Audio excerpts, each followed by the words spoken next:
మధురం మధురం నీ వాక్యం నా త్రోవకు దీపం నీ వాక్యం. యేసు నామంలో మీకు శుభములు సమృద్ధిగా కలుగునుగాక. మధురం నీ వాక్యం అనే కార్యక్రమానికి స్వాగతం. ఈరోజు మనం ప్రభు కృపా సంవత్సరంలో 23వ భాగంగా ఎవరు పరలోకమునకు వెళ్ళరు అనే అంశాన్ని గురించి ధ్యానించుకుందామండి. మధురం మధురం నీ వాక్యం నా త్రోవకు దీపం నీ వాక్యం. ఈరోజు మన వాక్య భాగము ప్రకటన గ్రంథం అంటే దర్శన గ్రంథము 21:8 వచనం అండి. అలాగే 21లో 27వ వచనం కూడా మనం ధ్యానించుకుందాం. అయితే ప్రకటన 21:8లో 8వ వచనము 8 రకములైన వారు పరలోకానికి వెళ్ళరు, కానీ వాళ్ళు గంధకయుక్తమైన అగ్నిగుండంలోనికి నెట్టివేయబడతారంట. ఈ గంధకయుక్తమైనటువంటి అగ్నిగుండమే నరకం అండి, లేదా దీన్ని 2వ మరణము అంటారు. మొదటి మరణం నేను చాలాసార్లు చెప్పానండి, మనందరికీ ఉంటుంది. ఆత్మ, ఇప్పుడు నా లోపల ఆత్మ ఉంది, ఆత్మ శరీరంలో నుంచి బయటికి వస్తే అప్పుడు దాన్ని మొదటి మరణం అంటారు. మరి ఆత్మ తీర్పులో నిలబడి జయించినప్పుడు పరలోకానికి వెళ్తుంది. అలా పరలోకానికి వెళ్ళడాన్ని నిత్య జీవము అంటారండి. లేదా ఆత్మ పాపంలో ఉండి పశ్చాత్తాపడకుండా యేసు రక్తంలో కడగబడకుండా నరకానికి వెళ్ళడాన్ని 2వ మరణము, గంధకయుక్తమైన అగ్నిగుండం. ఈ రెండే ఎప్పటికీ ఉండేదన్నమాట. నిత్య జీవం పరలోకం ఎప్పటికీ ఉంటుంది, నిత్య నరకాగ్ని నరకం ఎప్పటికీ ఉంటుంది. కానీ దేవుడు సృష్టించిన ఈ భూమి ఆకాశం ఆదికాండం 1:1 ఇవి ఉండవండి. ప్రకటన 21 మీరు చదవాలి తప్పకుండా. పాత భువి పాత దివి అదృశ్యమైపోయినాయి. దేవుడు ఇప్పుడు క్రొత్త భువిని క్రొత్త దివిని ఆయన సృజించారు అని రాయబడి ఉంది. ఇవన్నీ మనం తెలుసుకోవాలండి. ఇవి మర్మాలు అన్నమాట. 2000 సంవత్సరాల క్రితమే దేవుడు యేసు ప్రభువునకు బయలుపరుస్తారు ఈ మర్మాలు ప్రకటన గ్రంథంలో. యేసు ప్రభు యోహానికి, తన ప్రియమైన శిష్యుడికి బయలుపరుస్తారు ఒక దూత ద్వారా అన్నమాట. అది మనకి బైబిల్ చదువుతుంటే అర్థమవుతుంది. దూత చూపిస్తారన్నమాట. చూపించి దర్శనాల ద్వారా ఆయనకు వివరిస్తూ ఉంటారు యోహాన్కి. సో ఆయన ఏదైతే చూస్తున్నాడో అవన్నీ రాస్తాడనమాట. అందువల్ల మన బైబిల్లో దీని టైటిల్ ఏంటంటే దర్శన గ్రంథము. ఇంకొక ట్రాన్స్లేషన్లో ప్రకటన గ్రంథము. దీన్ని ప్రకటించమంటారనమాట దేవుడు.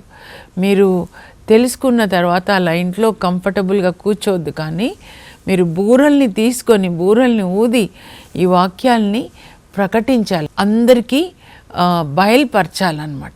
బయలుపరచుట, ప్రత్యక్షపరచుట, దాగి ఉన్న మర్మాలని. అందుకే దీని ఒరిజినల్ పేరు, అంటే గ్రీక్లో రాస్తారండి నూతన నిబంధన. ఈ గ్రంథానికి ఒరిజినల్గా గ్రీక్లో ఇవ్వబడిన పేరు ఏంటంటే అపోకాలిప్స్, మీన్స్ రివీల్ అన్నమాట. అంటే మరుగైన దాన్ని బయలుపరచుట. ఇందులో ఇప్పుడు చివరి కాలంలో ఏం జరగబోతుందని దేవుడు ఎప్పుడో 2000 సంవత్సరాల క్రితం మరి యోహాన్ని పద్మాసు ద్వీపంలో ఆయనని బంధించినప్పుడు దేవుడు ఆయనకి ఈ విషయాలన్నీ బయలుపరుస్తారండి. ఆ తర్వాత ఆయనని మళ్ళా విడిపిస్తారు. నెక్స్ట్ ఇంకొక చక్రవర్తి, డొమిషియన్ చక్రవర్తి బంధిస్తాడు. అయితే అది దేవుని యొక్క చిత్తం అన్నమాట. అప్పుడు ఇదంతా దర్శనాల ద్వారా చూపించి మరి దర్శన గ్రంథాన్ని లిఖిస్తాడనమాట దేవుడు. అంటే యోహాన్ ద్వారా లిఖింపజేస్తాడు. తర్వాత మరలా ఇంకొక చక్రవర్తి వస్తాడు, రోమా చక్రవర్తి. ఆయనను విడిపిస్తాడనమాట. విడిపించిన తర్వాత ఆయన మరలా ఎఫెసు సంఘానికి వెళ్ళి మరలా బోధిస్తాడండి. క్రీస్తు శకం 4 వరకు తర్వాత న్యాచురల్గా ఆయన మరణిస్తాడు. 12 మంది అపోస్తుల్లో న్యాచురల్ డెత్ ఎవరికి అని అంటే యోహాన్కే అన్నమాట. ఓకేనా? ఇది కూడా మీరు తెలుసుకోవాలని ఎందుకు చెప్తున్నా అంటే మీరు చదువుతున్నప్పుడు మీకు బైబిల్ గ్రంథం అర్థం కావాలండి. అయితే మీరు దీన్ని తప్పకుండా చదవాలి. ధవళ సింహాసన తీర్పు అది మనం తెలుసుకున్నాం కదా. తర్వాత ఇప్పుడు ఇదే అన్నమాట. ఆ తీర్పు తర్వాత ధవళ సింహాసన తీర్పు అందరికీ జరుగుతుందన్నమాట. అన్యులైన వాళ్ళకి అందరికీ కూడా తీర్పు జరిగిన తర్వాత నీతిమంతులు నిత్య జీవంలో ప్రవేశిస్తారు. ఇప్పుడు ఇక్కడ ధవళ సింహాసన తీర్పు తర్వాత మీరు మత్తయి సువార్త 25లో తుది తీర్పు ఉంటుంది 31వ వచనం నుండి. అక్కడ మరి నీతిమంతులు నిత్య జీవంలోనికి ప్రవేశిస్తారు, దుష్టులు నిత్య నరకాగ్నిలోనికి. ఇది రెండవ మరణం అనే మాట ఇక్కడ చాలాసార్లు మనం చూస్తామండి. ప్రకటన గ్రంథంలో రెండవ మరణం ఎవరికి అని. 8 రకాల వ్యక్తులు పరలోకానికి వెళ్ళరు. ఇది నేను ధ్యానిస్తున్నప్పుడు ఇది చెప్పిన తర్వాత నరకానికి వీళ్ళు వెళ్తారని చెప్తావు కదమ్మా, మరి పరలోకానికి ఎవరు వెళ్తారు అది కూడా చెప్పు అని. పరలోకానికి ఎవరు వెళ్తారంటే మత్తయి సువార్త 5 అధ్యాయంలో అక్కడ కూడా 8 రకాల మనుషులు పరలోకానికి వెళ్తారు అని ఉంటుందన్నమాట.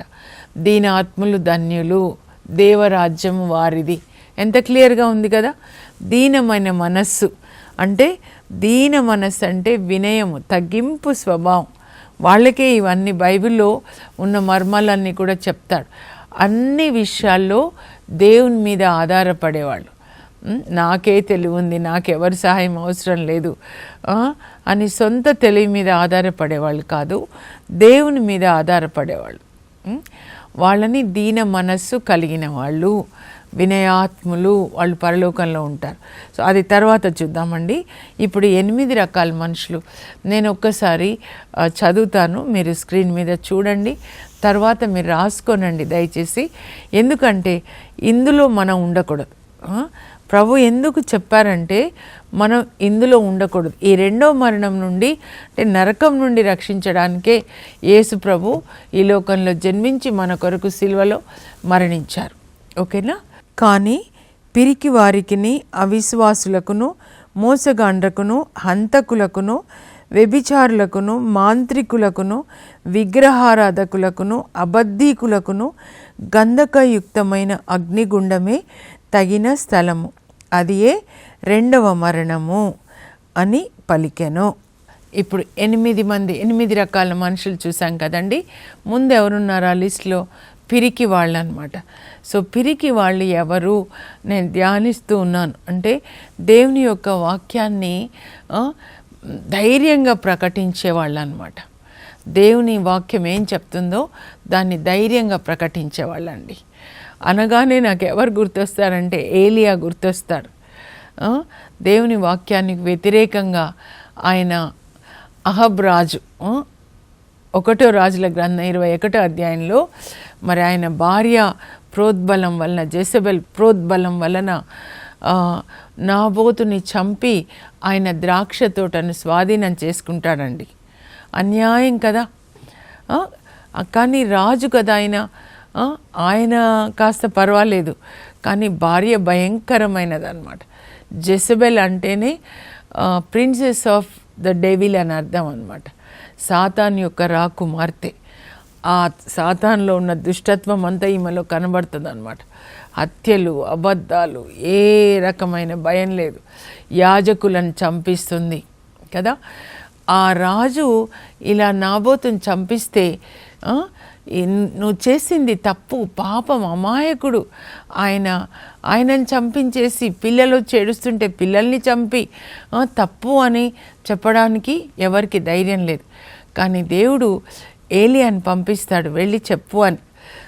నా తీర్పు ఆయనకు చెప్పు ఇలా చంపినందుకు అంటే అప్పుడు ఏలియా వెళ్ళి ధైర్యంగా చెప్తాడండి. 1వ రాజుల గ్రంథం 21వ అధ్యాయం మీరు తప్పకుండా చదవాలి. అధికారం ఉంది కదా నా చేతిలో అని అమాయకులైన వాళ్ళని చంపి వాళ్ళని దోచుకోవడము. వాళ్ళు ఎక్కడికి వెళ్తారంటే నరకానికి వెళ్తారు. అయితే దోచుకునేవాళ్ళు, ఆ తర్వాత పిరికి వాళ్ళు, అంటే ఇది తప్పు అని ఖండించాలి కదండి. తప్పు జరిగినప్పుడు ఎవరికి ధైర్యం లేదు, కానీ ధైర్యంగా ఎవరు చెప్తారంటే ఎలియా అనమాట. సామెతల గ్రంథం 28:1 నీతిమంతులు సింహంలాగా ధైర్యంగా ఉంటారంట. ధైర్యాన్ని కలిగి ఉండాలండి. అప్పుడు ప్రభు నాకు ఇంకొకటి కూడా జ్ఞాపకం చేశారనమాట. ఇంకా చాలా ఉన్నాయండి. 2వ దినచర్యల్లో 26వ అధ్యాయంలో దావీదు వంశపు రాజు ఉజ్జియా అనమాట. ముందు బాగానే ఉంటాడు, దేవుడు ఆయనని చాలా దీవిస్తారు. విస్తారమైన ద్రాక్ష తోటలు, విస్తారమైన సైన్యము, ఎక్కడ ఎవరి మీదకి యుద్ధానికి వెళ్ళినా జయం అనమాట.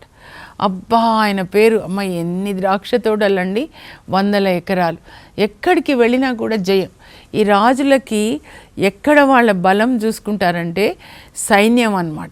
ఎవరి మీదకి యుద్ధానికి వెళ్ళినా జయం సాధించే సైన్యం మాకు కలిగి ఉందని. సో అలాంటి రాజు ఆయనలో గర్వం వచ్చేసిందంటండి.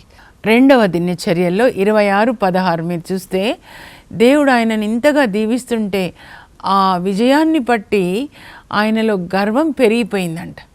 ఆ గర్వంతో ఆయన ఏంటంటే యాజక వస్త్రాలని కుట్టించుకొని మరి దేవాలయంలోనికి వెళ్ళి, యాజకులు కదా ధూపం వేయాలి దేవునికి, ఆయన వేయాలని సిద్ధపడతాడనమాట. ఇప్పుడు మీరు దేవాలయం చూస్తే అండి, మోషే గుడారం కానీ 3 భాగాలుగా ఉంటుందండి. మొదటి భాగంలో ప్రజలు వెళ్తారండి ప్రార్థన చేసుకోవడానికి. అయితే 2వ భాగంలో అక్కడ ఇలా ఉంటుందండి, దీపస్తంభం ఉంటుంది. ఆ తర్వాత ఇటువైపు బల్ల ఉంటుంది, రొట్టెలు ఉంచుతారండి. ఇంకొకటి ఆ తెర ముందు ధూపార్తి అన్నమాట, ధూపం వేయడానికి. అక్కడికి యాజకులు మాత్రం వెళ్ళాలి. అందులో అహరోను అనుయాయులు, మరి శుద్ధి చేయబడిన యాజకులు మాత్రమే వెళ్ళి వాళ్ళు ధూపం వేయాలి, ప్రార్థన చేయాలి ప్రజలందరి కొరకు, తన కొరకు కూడా అన్నమాట. సో ఈయన ఏం చేస్తాడంటే యాజక వస్త్రాలు ధరించి ఆయన ధూపార్తి తీసుకొని ధూపం వేయబోతాడనమాట. రాజు కదండి, మరి చెప్పడానికి ఎవరికి ధైర్యం ఉండదు. కానీ ఒక యాజకుడు అజారియా, ఇంకొక 80 మంది ధైర్యం కల యాజకులు చెప్తారు, రాజా ఇదిగో దేవునికి ఇలా సాంబ్రాణి పొగ వేయట మీ పని కాదు, అది అహరోను అనుయాయులై శుద్ధి చేయబడిన యాజకులు మాత్రమే చేయాలి. మీరు ఇలా పరిశుద్ధ స్థలంలోనికి రాకూడదు. ఈ 2వ భాగాన్ని పరిశుద్ధ స్థలం అంటారండి. ప్రజలు మొదటి భాగంలోకి వస్తారు, ఆవరణ అంటారు. 2వది పరిశుద్ధ స్థలం, 3వది అతి పరిశుద్ధ స్థలం. మందస ఉంటుంది అక్కడ, మందస పెట్టే సంవత్సరానికి ఒక్కసారి మాత్రమే ప్రాయశ్చిత దినాన ప్రధాన యాజకుడు వెళ్తాడండి. సో ఈయన ఎక్కడికి వచ్చాడంటే యాజకులు దగ్గరకు వచ్చేసి ఆ ధూపార్తి పట్టుకొని ధూపం వేయబోతాడు.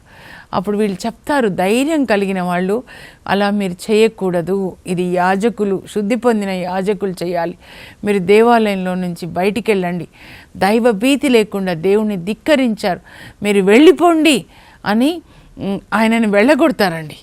వెళ్ళిపోండి అని చెప్తుంటే ఆయన ఆ ఉజ్జియా రాజు ఏం చేస్తాడంటే వీళ్ళని తిడతాడండి, వాళ్ళ మీద మండిపడతాడంట. అప్పుడు వెంటనే దేవుని శిక్ష ఏమొస్తుందంటే ఆయనకి ఇక్కడ నొసటి మీద కుష్ఠ వస్తుందండి. చెప్తారు, అయ్యో మీ నొసటి మీద కుష్ఠ వచ్చేసింది అని. వెంటనే ఇట్లా చూసుకుంటాడనమాట.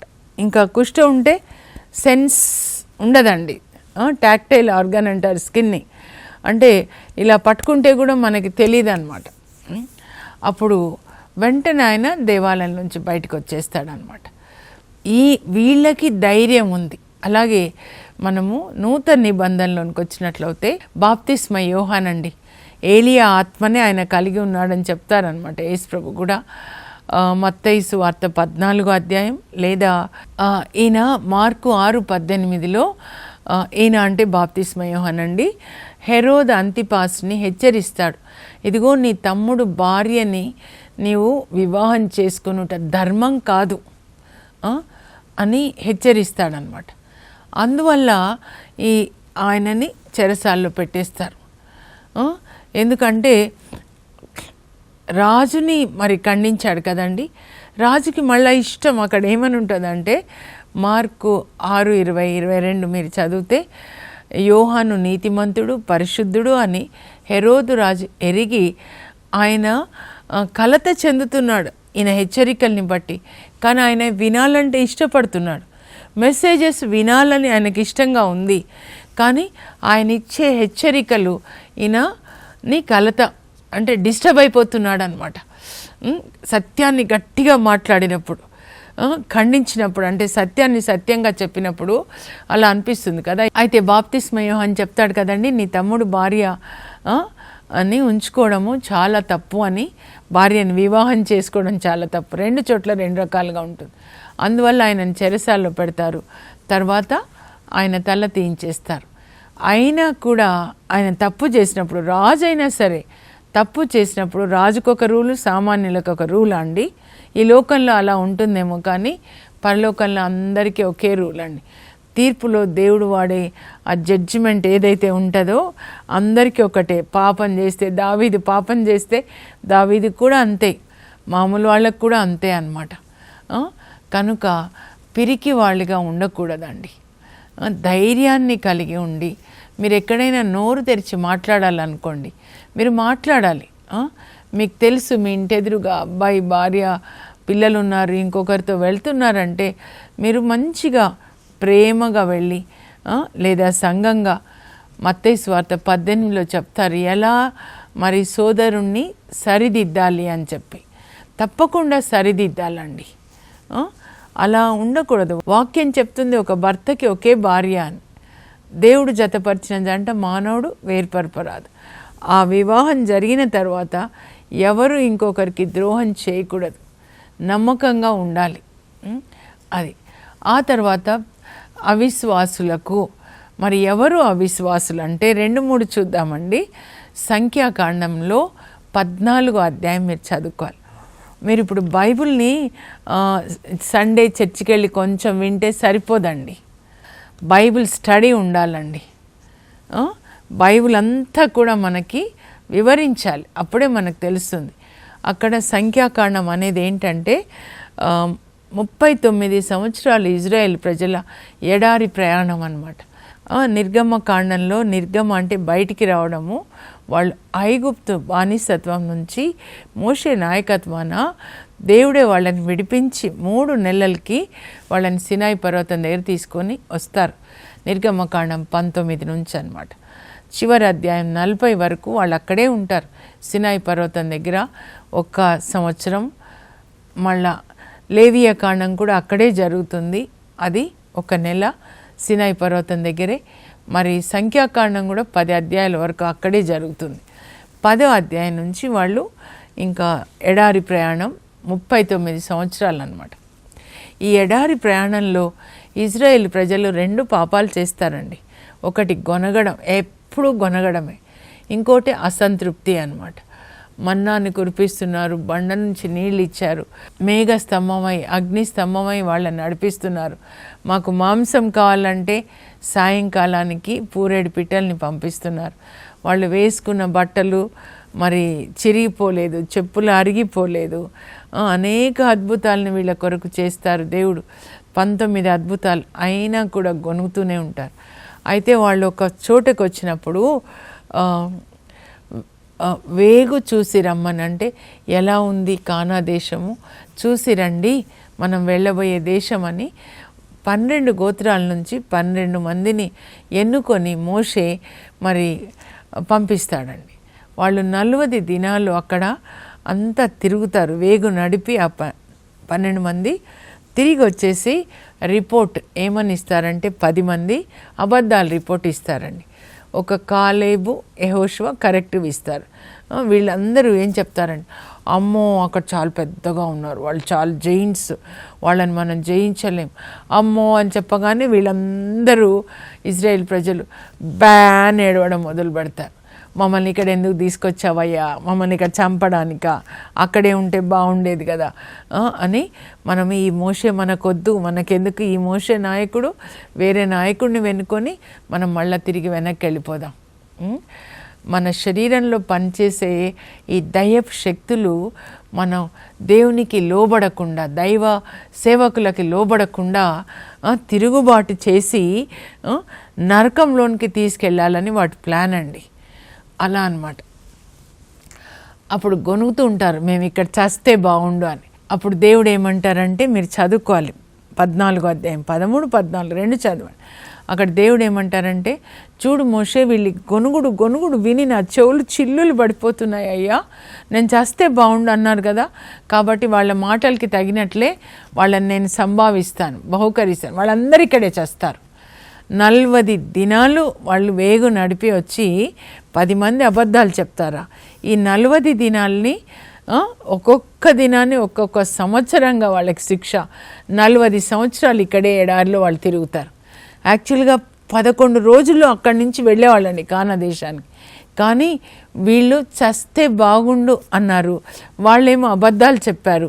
కాబట్టి ఒక్కొక్క రోజుకి ఒక సంవత్సరంగా. ఎందుకు 40 సంవత్సరాలు తెలుసా? దేవుని యొక్క శిక్ష అన్నమాట 40 సంవత్సరాలు. దేనికి శిక్ష అండి? అవిశ్వాసానికి శిక్ష. నేను అక్కడ ఎన్ని అద్భుతాలు చేసి మిమ్మల్ని నడిపించుకొని వచ్చాను కదా, ఐగుప్తులో ఎన్ని అద్భుతాలు నేను చేశాను, నీళ్ళన్నీ రక్తంగా మార్చాను కదా, అన్ని అద్భుతాలు చూశారు. మరి సముద్రాన్ని చీల్చాను, ప్రతిరోజు మన్నాను పంపిస్తున్నాను. ఇన్ని అద్భుతాలు చూసి కూడా మీరు నా శక్తిని మీరు నమ్మడం లేదన్నమాట. You are not recognizing my power, El Shaddai. That is what is called disbelief అండి. అవిశ్వాసం అంటే దేవుని యొక్క శక్తిని నమ్మకపోవడం. మీరు నా శక్తిని నమ్మట్లేదు కదా, కాబట్టి మీకు శిక్ష ఏంటంటే 40 సంవత్సరాలు మీరు ఇక్కడే తిరిగి ఇక్కడే చేస్తే బాగుండని మీ నోటితో అన్నారు కాబట్టి ఇక్కడే చేస్తారు.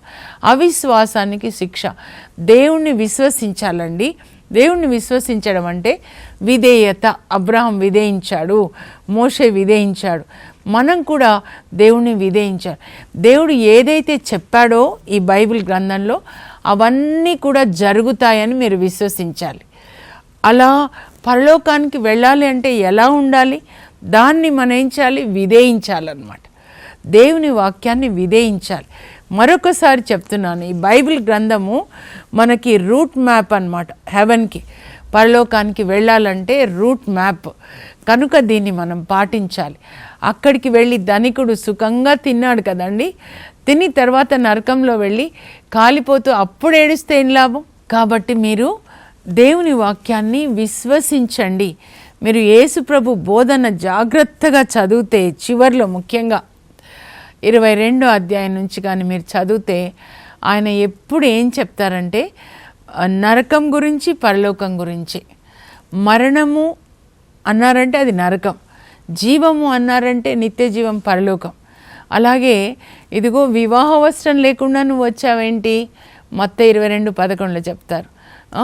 ఇతనిని వెలుపల చీకటిలోనికి త్రోసివేయండి, అక్కడ ఏడ్చుట పళ్ళు కొరుకుట ఉంటుంది. నరకంలో కాలిపోతున్నప్పుడు ఏడుస్తూ ఉంటారు. ఘోరమైన నరకం అన్నమాట. పండ్లు కొరుకుట ఉంటుంది అని అంటారు. సోమరికి కూడా అలాగే చెప్తారు కదండి. ఎవరెవరు నరకానికి వెళ్తారు, అక్కడ ఏడ్చుట పండ్లు కొరుకుట ఉంటుంది.